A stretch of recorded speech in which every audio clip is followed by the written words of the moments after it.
I blocked my own son's phone number last year. I also cut off my best friend of 30 years and my own niece. My family thinks I've lost my mind. They think I'm some bitter old woman who finally snapped. I haven't. I just finally stopped lying to myself. If you are the person everyone depends on, the one who always listens to everyone complain, the one who fixes every problem, the one who never says no, then you need to listen to me. Because this is the part nobody ever tells you. Those people do not love you. They love what you do for them. They love that you always pick up the phone. They love having access to you. But if you think that's a real relationship, you are making the same mistake I made for 80 years. I spent my whole life being a good person.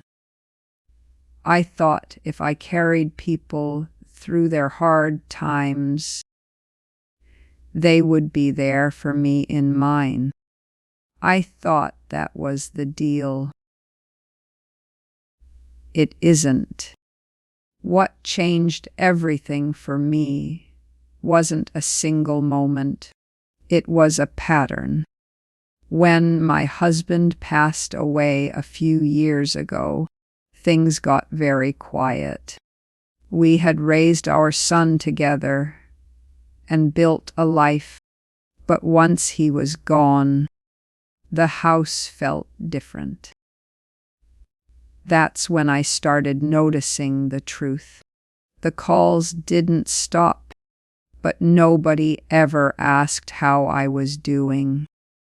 They just kept talking about themselves. Same problems, same complaints, same pattern. I wasn't important to them. I was just useful. There is a massive difference between being loved and being useful. The first person you need to cut off is the complainer. You already know who this is. You see their name pop up on your phone and your stomach drops. You feel that weight in your chest because you already know what's coming. You answer anyway, and they start talking at you, not with you. They never ask about you. Not once. I had a friend named Clara. 30 years of friendship. For most of that time, I didn't question it. She called me twice a week to complain about everything: her husband, her back pain, her neighbors. I listened every single time because I thought that's what a good friend was supposed to do. Then something happened that made me rethink everything. I came home from the doctor with bad test results. I was scared. I was sitting at my kitchen table alone, trying to process the news. The phone rang. It was Clara. She talked for 45 minutes straight about her dog having a stomach ache. I sat there holding my medical report, listening to her cry about dog food. When she finally paused, I said, "Clara, I actually got some bad news from the doctor today." She said, "Oh, that's too bad. My soup is burning." I have to go. And she hung up. 30 years. And I didn't matter at all in that moment. I wasn't a friend. I was just a place she went to dump her trash. I stopped answering her calls after that. No speech, no explanation, just done. If you have someone like this, here is a simple thing you can try. Next time they call, say this: I only have 5 minutes. Say it clearly. And then watch what happens next. They will either rush through their complaint or get off the phone because they aren't calling you. They are calling your time.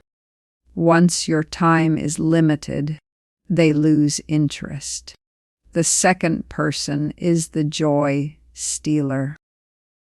These people are harder to notice because they don't act like villains. They don't yell. They don't argue. They just make everything you do feel smaller.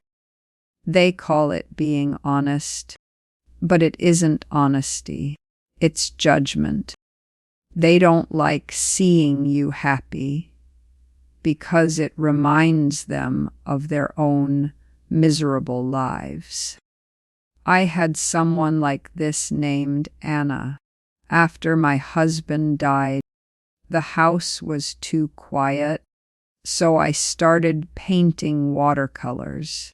Nothing serious, just something to keep my hands busy. One day, I painted a small picture of the beach. I actually liked it. That should have been enough. Anna came over and I showed it to her. She looked at it and said, "The colors look dirty. Why spend money on paint at our age? Your eyesight is getting worse anyway." That was it. One sentence. And I felt stupid. I took that painting and I put it in a closet for a month. Think about that. One comment made me stop doing something that actually made me feel okay. That's how these people work. Quietly. They chip away at you until you stop trying. So here is what you do next time. Don't argue. Don't explain. Just say, "I like it." That's enough. And then stop sharing things with them. Not everyone deserves access to what makes you feel good. The third person is the emergency maker. Everything in their life is a crisis. Everything is urgent. They expect you to drop everything to fix it, but they are never around when your life falls apart. My niece Sarah is 38. For a long time, I didn't see the pattern. Every time she got dumped or had a job problem, she called me at midnight crying. I stayed on the phone for hours. I told myself she needed me. But then something happened that showed me the truth. I got the flu. I was stuck in bed for days, barely able to move. During that whole time, not one text from Sarah. Not one. No check-in, no concern. Nothing. That silence told me everything. She didn't need anything from me that week, so I didn't exist. So the next time she called in a panic, I said, I can't fix this for you. You need to handle it. It felt uncomfortable, but I said it anyway. If you keep solving their problems, they never learn. And you end up breaking yourself trying to hold them up. The fourth person is the hardest. This one involves someone you love. This is the person who uses your love against you. This is usually family. For me, it was my son, David. David didn't grow up bad, and I ignored things for too long. Whenever he fought with his wife, he showed up at my house. No notice, just showed up. He stayed in his old room, ate my food, and dumped all his marriage problems on me. I accepted it because I'm his mother. But then I ended up in the ER with chest pains. I thought I was having a heart attack. David finally showed up. He stood by my hospital bed, staring at his phone the whole time. After 10 minutes, he looked at his watch and said, "Mom, the doctor says you're stable. I have a golf game I can't miss. Call me later." And he walked out. I lay there in that hospital bed when the truth hit me. I was trading my actual health to take care of a grown man who couldn't give me 10 minutes when I thought I was dying. That's when I stopped making excuses. When I got home, I said, "I love you, but you can't keep coming here every time something goes wrong. You need to handle your own life." He got angry. He called me selfish. But you know what? My house got quiet. For the first time in years, I felt calm. I wasn't carrying him anymore. I don't hate these people. That's not the point. The point is this: you don't have unlimited time. You don't have unlimited energy. And you don't get it back once it's gone. You are allowed to say no. You are allowed to step back. You are allowed to protect your peace. So here is the real question: who drains you? Who only shows up when they need something? Who makes you feel smaller? You already know the names. Start small. Don't answer one call. Set one limit. Take one step back.